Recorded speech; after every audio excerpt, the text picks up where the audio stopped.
An Irishman who spent the last 30 years in the U.S. and the last 20 years as a Memphis restaurateur, he strives to bring the traditional pub and restaurant experience of his homeland, from the food and drink down to the bar you sit at, to right here in the Mid-South. I'm Toby Sells. This is A Conversation with DJ Naylor. Welcome to A Conversation with DJ Naylor. Thank you for being on the show today. Fantastic. Great to have all you guys here. Toby, welcome to Bog and Barley. My first time in, I walked in and I couldn't believe it. This place it's grand and it's dramatic, but it's also cozy and kind of inviting. Yeah, it ticks a lot of boxes. It was sort of the dream ticket project. I call it the cathedral of alcohol, right? with a bar like that and hundreds of bottles on display. But I agree with you, it has a lot of coziness to it as well. Absolutely. Especially up here. Yeah.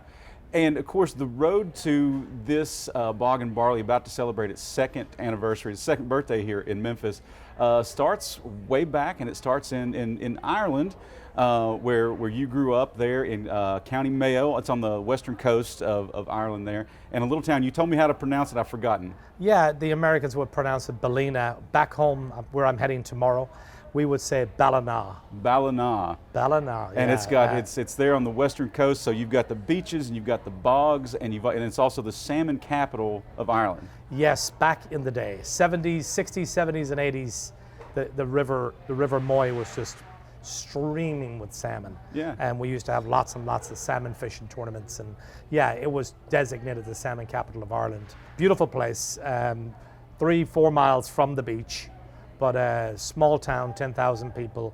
So my heritage and my upbringing is there. It's a small west of Ireland, poor town where everybody knew your business all the time, especially when you're one of 12 kids. And we lived in downtown over the fireplace in the middle of town. So yeah, my memories of there are fantastic. And I'm fortunate to have all my siblings still living. Like I said, I go home tomorrow for my oldest brother's 70th birthday on Saturday. That's incredible. That's incredible. Yeah. One thing you would do, I did some homework on you and about what you've been doing in the Irish Times. They did a great story about you back in the day, and how you would actually go out to the peat, the bog, and collect peat. Yeah. So we would leave early morning. It'd usually be me and 2 or 3 brothers, namely my younger brother Brendan, my next oldest brother Jerry, and my next oldest brother Vinny. And boys would go to the bog. And you would bring with you your breakfast, your lunch, and maybe even something in the evening. And we will go and do anything from, we usually hire an expert to cut the bog. So we would cut the peat, but then there was a lot of work to be done on further visits where you would have to stand the turf. Once it got dry enough to stand it, then you would have to turn it, and then you would have to bring it home. The fun part was bringing it home. Yeah. Because means you were at the end of the journey. No. And means your home would be heated for the winter. Yeah, so you would bring that home and you would use that to heat your home and do other things? Yeah, it was very commonplace for almost everyone in your neighborhood to heat their home with peat. Yeah, and peat also is kind of the smoky ingredient in a lot of Scots. And it's sort of transcended the entire whiskey business. There's peaty whiskeys to be had in the US now, Scotland, Japan, Ireland does a little peat, and a neighboring county, Sligo, has a small little peat distillery. So yeah, it is the ingredient of whiskey. It's what heated the home, and it's what became one of the conventions at naming this bar. Yeah, Bog and Barley. It really does speak to where you came from and your interests. Of course, you got the bog, and you can still go down to the bar. I did it. Went down to the fireplace, and you've got a little slice of peat there. So I went and saw it, touched it, see what that was all about. But then also the barley, which is key ingredient in whiskey, and you really fell in love with whiskey later on. Yeah, it was, well, obviously we all had our fireball days, right? Yeah, yes, sir. So we don't like to admit those, but we did. But later in life, 2015, 16, 17, 18, really got into Irish whiskey. Irish whiskey first, then I graduated maybe to Scotch, and then furthermore I graduated into American whiskeys and bourbon. And I wouldn't say you're always learning, obviously. Sure. But I enjoy whiskey. I enjoy the stories. Maybe more than anything else, I enjoy the story that goes behind the whiskey. Yeah. Whatever that story might be, you Yeah. know what I mean? Like Is it the Buffalo Trace story? Is it the Middleton, Ireland story? Is it the Jemison story? It's always there's always some great stuff in the stories, and that's the part I enjoy doing with whiskey, is tasting them with our customers and telling the stories. So if you're at the water cooler the next morning, I bet you didn't know this. Yeah, huh? And I that's right. love that people leave the room or leave the tasting. Now, obviously, we've changed that a lot. In 18, 19, 20, Rennie got involved, and Right. he turned a whiskey tasting into a whiskey dinner. Yeah. So now people really come for the food and enjoy the whiskey. Well, I did a Scotch tasting at Celtic Crossing. This was pre-COVID, so back in the day, and went in, didn't know a thing about Scotch. It was just you and a PowerPoint presentation, and maybe 6 Scotches to taste. And the very last one was so peaty, smoky, and I got to see kind of the variety out there. But you told those stories really well. Just off the back of your hand too. So deep love of whiskey, and so it really does kind of tell your story. The name of this place, Bog and Barley. But before we get too ahead of ourselves here, so you're still a young man in Ireland, and you were able to get a visa, and you came over to Boston first? Yeah, so I was actually playing Gaelic football in Chicago when the Sunday papers advertised people to apply via a postcard for a visa to the latest round of visas, which was 1993, the latest round of Morrison related visas to the United States. My mother says, "Hey, you want me to put you in for this?" She filled out the postcard, gave it to my sister Hillary, and Hillary dropped it off at the post office, and I was fortunate enough to win one or be selected in early 94, which I was then doing a master's in business systems in Limerick, Ireland. And one of the stipulations with the visa was you had to set foot in America within 90 days of attaining the visa. And I Wow. got the visa somewhere in March. It put my drop dead date of having to be in the States of June 27th. Wow. And you know what day I flew? June 27th. Being typically Irish, I procrastinated to the day off, and of course landed in northern Maine, way up near the Canadian border. Town escapes me now, and one of the things you had to get done there was you had to get your fingerprints. Yeah. Me and my brother had to have our fingerprints taken at the first port of arrival. But it was also the year of the World Cup. So in order to kill 2 birds with the 1 stone, we landed in Maine and then further flew on to Orlando. Oh, wow. Landed Orlando, and the hope was to enjoy some of the World Cup before partaking in our version of the American dream. Amazing. Yeah, so yeah. And you ended up in Boston, right? Yeah, And so you're working after in finance, IT, is that correct? Yeah, I did actually, yeah. So I graduated University College Dublin with a business degree in finance, and then I went on to do a master's in basically IT systems in Limerick. So my first job, which was really hard to get because I was out of college in Ireland and not having graduated school in the United States, my first job was in a copying shop.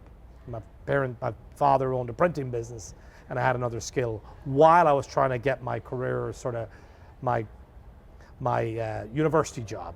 My first university job was with Thompson Financial Services in downtown, right by where the Tea Party was, where they dumped all the tea into the harbor. Sure. In Dispute, right? And that was my first job. My next job from there, then I went into a nonprofit called Turk, and I was basically the IT expert in an Apple-based place, which was incredible. Yeah. Really enjoyed it. Still have friends there.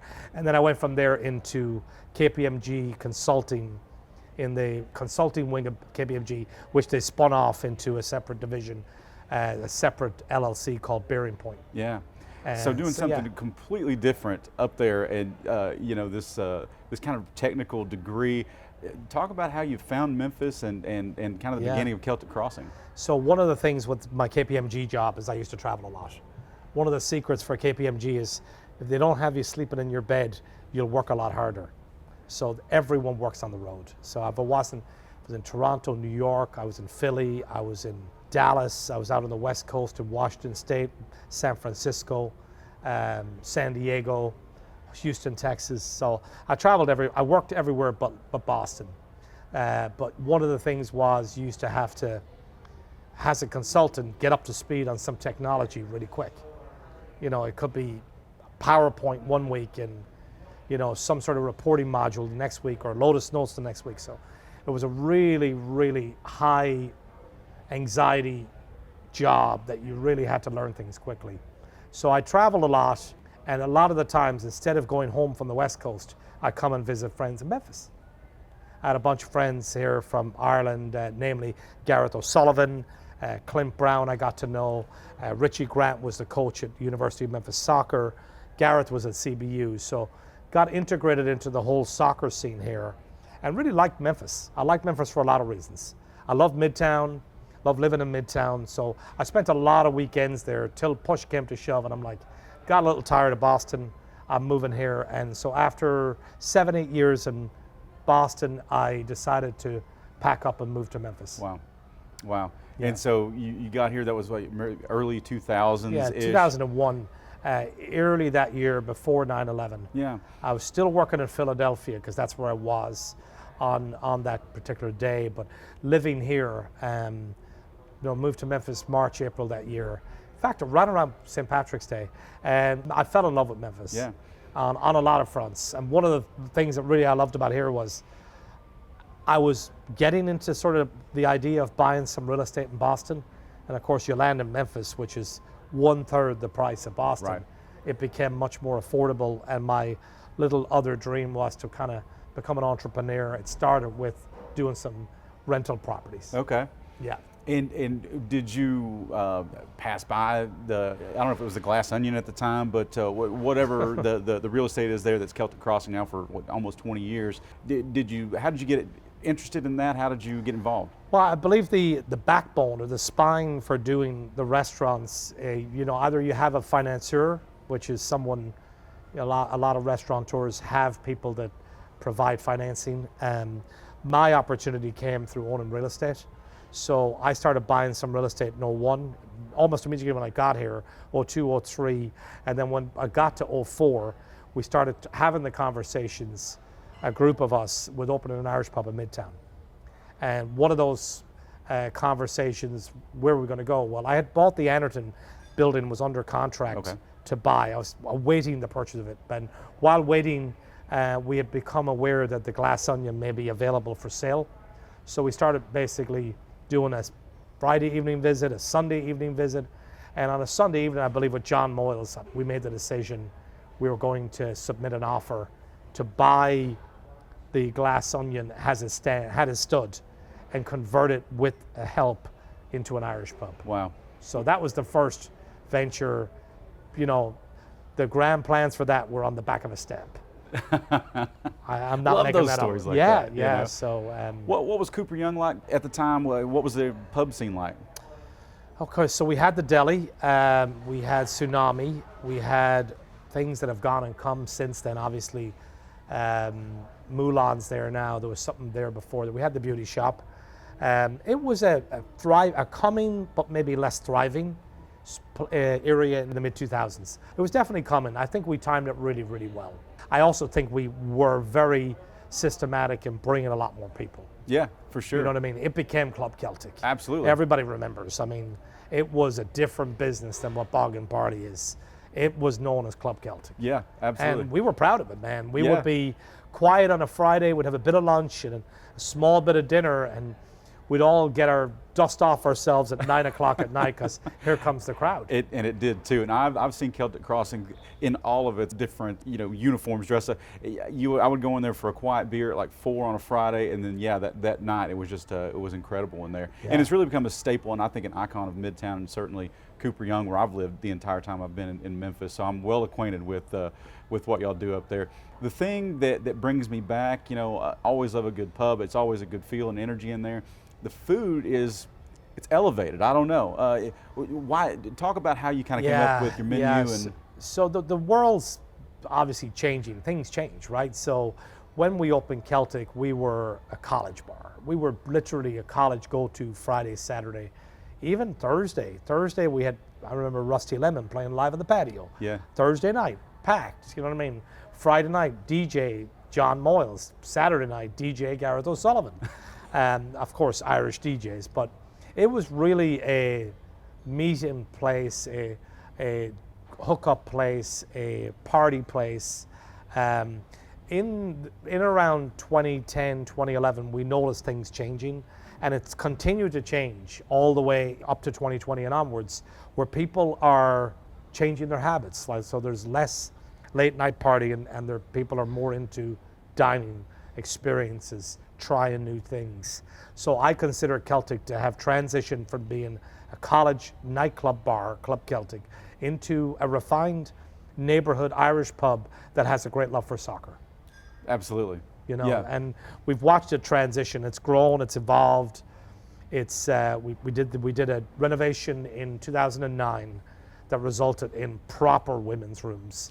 Prior to that, it was curtains. Sorry about that, Memphis. We didn't have the money. And then again in 2014, we put the beautiful patio together, where we put that lovely cover on the patio permanently, and we upgraded the kitchen. We went no smoking. Yep. So That was it a has big been deal. just an evolution. Yeah. To now where, you know, the food continues to get better. Rennie's been with us now for the better part of 4 years. Landed in Memphis in 2022. Started the conversation with him in 21. So Rennie's been here a while. He's really taken it upon himself to spend a lot of time there. He's changed the St. Patrick's Day into what is now basically a beer garden street party. Rennie's idea. And we continue to try to make it better. Yeah, and it's in your St. Patty's Day is a staple of that day. I think you own the day, but that's just me talking. Flash forward to this place. I know this didn't happen overnight, No. and you can tell it's gorgeous in here. The menu looks amazing. Talk about how even the idea of Bog and Barley got started. Yeah, so Jamie, my then wife, Jamie, and myself wanted to do something big. We weren't sure what that was, okay? So we engaged a real estate agent that was affiliated with Boyle, Jonathan Auer, whose father and uncle and very connected to the family. But we went looking for a second location in East Memphis. And this was one of the first places we looked at. And I had always had a love for pubs in Ireland and pubs in the US that have very high ceilings. Yeah. And you don't come across it often now. There's not that many. There's one in Chicago. There's a beautiful one in Dublin called Café on Seine. And I kept coming back to here, even though we looked at other spots in East Memphis, lots of other spots, we'd always start and finish our journey on a Friday morning out of this parking lot. Okay. So whenever we got back to our cars after doing our morning drive in 2021, I would always still walk in here, Yeah. buy something, bottle of wine, bottle of whiskey. So when it all came down to it, like when we were looking at the list, I couldn't get away from here. The idea of turning this into a cathedral, grandiose, with elegance Irish pub. And, I think we exceeded all expectations. I believe so. I mean, down to kind of the curated collection of things that you've got. The paintings on the walls. You've got fiddles and penny whistles and great maps, and it's just an amazing collection. You would think this place has been here for a long time. It's been 2 years, and what got me, of course, I read all the stories before I got in here that all of this was made in Ireland. Talk about that and why that was important. So if we dial back to Celtic, the year 2004. And we're deciding to buy the Glass Onion from the three partners. I went to a wedding in February '05, and I bumped into a guy. His name is John King. His sister was getting married to a buddy of mine. And so at that wedding, late into the evening, I said, "You wouldn't take a visit to Memphis? I heard you're a great carpenter, blah, blah, blah." Well, his nickname is Badger. So Badger did, with his buddy Paul, a lot of the work at Celtic. Like I said, the plans on the back of a stamp. Mm-hmm. Fast forward to 2021, after we'd selected this as a location, I went looking to Badger for help, who lives in Erie, Pennsylvania, who has just got partnered up with a couple of guys to create this massive 20,000 square foot pub, food, rooftop deal that he has. Yeah, And it's wow. quite amazing. Anyway, he didn't have the time. His answer was, don't have the time, don't have the resources, the place is too big. I'm not your solution, but here, call this guy, Kieran Redmond. Okay. He's done a few jobs in New York. He does great work. I think you and him might hit it off. When I called Kieran, he was in Mexico on vacation, and I'm not kidding. He rerouted his flight path back, told his wife and kids, "See you back in Dublin. I'm going to spend Saturday night in Memphis." That was Saturday, 2022, on Cooper Young Fest night. Wow. He landed in Memphis, and I took him here the next morning, and his face was quite shocking. He goes, "You're going to do what?" Yeah. I said, "We're going to turn this into an Irish pub." He goes, "Holy smoke, this place is pretty big." Yeah. And Kieran, Graham O'Donnell, the designer in Dublin, Dunleary, Dublin, Kieran out of Carlow, Ireland. All the drawings were done in Dunleary. The guy who did the drawings never set foot in the place. Wow.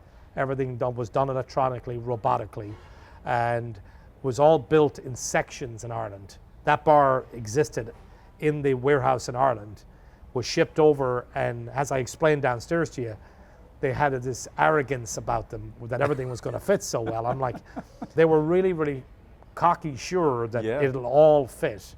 Now, we had a lot of skeptics in Memphis. Sure. Because we were interviewing general contractors to oversee the project, and a couple of those interviews ended up in laughter, where people were like, "You really think you're going to bring a bar that's built in Ireland, ship it across the Atlantic, and put it in here?" And I'm like, "That's the plan."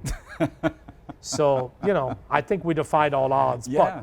But it was a great team. But as you said, I mean, they brought it in, and the way that the stage meets up with the rest of the chairs in there, it just fit perfectly. Yes. Wow. Yes. Incredible. Yeah, really amazing. But it was a great team. Yeah. It's a team effort from Jason to Kieran to Graham to Billy, the EPM, all the team. I mean, we had a big party before we opened to celebrate a team working well together. That's incredible. So it was a great project. We were very lucky because I feel like we got a lot of chemistry having the Irish guys doing a lot of the building. Then a lot of the Memphis guys wanted to work with the overseas guys. Yeah, So cool. it was that novelty. Fun. Yeah. Very briefly, we'll talk about maybe the food here. You were showing me a menu. It's incredible. It's elevated food for sure. It goes way beyond Irish pub food. Yes. We've had a lot of pub owners in from other cities. Rory Donald was here, Donald's Pubs in New York. Was visiting Nashville, and he heard about this place. He's friends with Kieran Redmond. He arrived in one night. "Hey, I just drove over from Nashville. I want to see it." It is not your typical Irish pub. Okay. It's a much more elevated experience. That comes from Rennie. Ultimately, Rennie is ex-Chef Philippe, worked his trade through French cuisine, European cuisine, several visits to Ireland with me, loves Ireland, loves Irish hospitality, loves Irish food, and wants to put the best foot forward when it comes to it. Yeah. So all the menu is are Irish ideas, but executed or elevated in a very elegant, almost like white cloth approach, but we don't want to talk like that. Sure. It is not your typical Irish pub. Right. Give us a couple of dishes that people talk about that you like. Yeah, I really love the cabbage steak. Okay. So we're at an Irish pub in Galway, and Rennie takes the menus and hands them back to the waiter and says, "Tell the kitchen," his name was McAvoy. "Tell Chef McAvoy, feed us." Michelin star Wow. winner. And so we started getting plates, and that night Rennie walked out of that place, said, "We're going to do a take on this. We're going to do a southern take on an Irish cabbage steak." It's basically a big piece of cabbage that's marinated, pasted, and then cooked like a steak. Wow. And that's a great example. Oysters. Rennie and I have a great love for oysters. We can't get Irish oysters here right now. Rennie found a provider out of Canada who do the Irish seed oysters. Okay. So they're using the same seed as Ireland in Canada. Okay. So they call them the Irish points. Fine. Our bangers and mash, Yeah. another great dish. But Rennie has a 25-year relationship with Newman Farms. So instead of doing the bangers that we import from Ireland from Celtic, Rennie's like, "Would you be okay if I entertained teaching these farmers how to make Irish sausage? Cool. I'll go and show them how to do it," which I'm not making that up. Rennie went and taught the Newmans how to make the skin on Irish sausage, Amazing. and is working to do the same with our black and white puddings and bacons as well. Amazing.